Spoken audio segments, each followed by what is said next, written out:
Η επιλογή της Ολλανδίας ήταν ό,τι καλύτερο, γιατί μπορέσαμε σε έναν πολύ καλό εργασιακό χώρο να δουλέψουμε και από πλευράς ποιότητας αλλά και από πλευράς ανέσεων.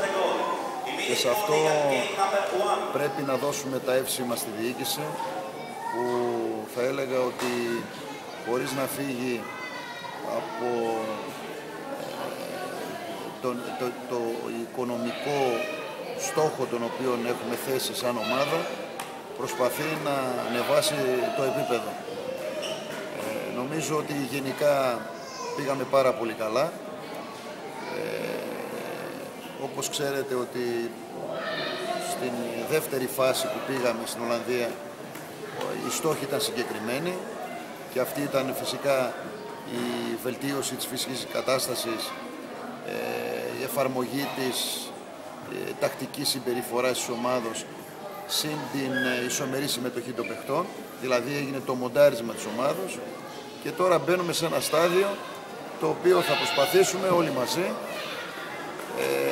να φορμαριστεί η ομάδα, να γίνουμε πιο συγκεκριμένοι ό,τι έχει να κάνει και στο κομμάτι της τακτικής, όσο έχει να κάνει με το σχηματισμό και το πλάνο της ομάδος και φυσικά πιο εξειδίκευση στο κομμάτι της φυσικής κατάστασης για να μπορέσουμε να ετοιμαστούμε μέσα στις επόμενες 3 εβδομάδες που έχουμε και να είμαστε έτοιμοι στο μεγαλύτερο ποσοστό με την έναρξη του πρωταθλήματος.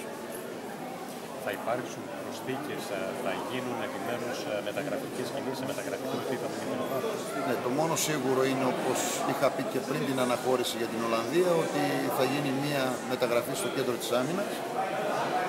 Μέχρι στιγμής δεν βρήκαμε κάτι το οποίο μας ενδιέφερε.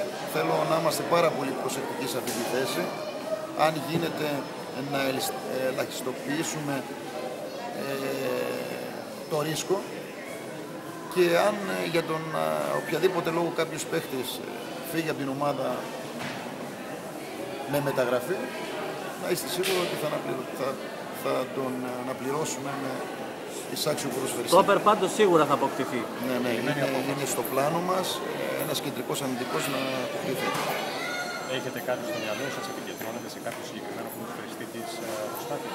Ναι, παρακολουθούμε 2-3 παίκτες και θεωρώ ότι αυτή τη βδομάδα θα κάνουμε και τις απαραίτητες κινήσεις.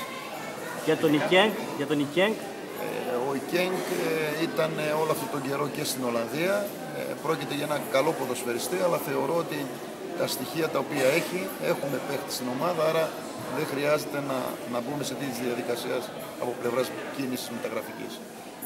Για τους νέους ποδοσφαιριστές που αποκτήθηκαν χρειάζεται μια νέα ομάδα. Είναι διπλά δύσκολο, πιο δύσκολο. Βεβαίως, είναι πάρα πολύ δύσκολο, γιατί όταν ένα μεγάλο ποσοστό των παιχτών έχει αποκτηθεί, έχει αλλάχθει γενικά, το μοντάρισμα είναι ακόμα πιο δύσκολο. Αλλά θεωρώ ότι οι παίχτες είναι καλοί ποδοσφαιριστές, είναι καλοί δέκτες και στο χρονικό διάστημα το οποίο δουλεύουμε, συν τον καιρό που έχουμε μέχρι την έναρξη του πρωταθλήματος, να μπορέσουμε πραγματικά να δείξουμε αυτό που όλοι θέλουμε σαν ομάδα.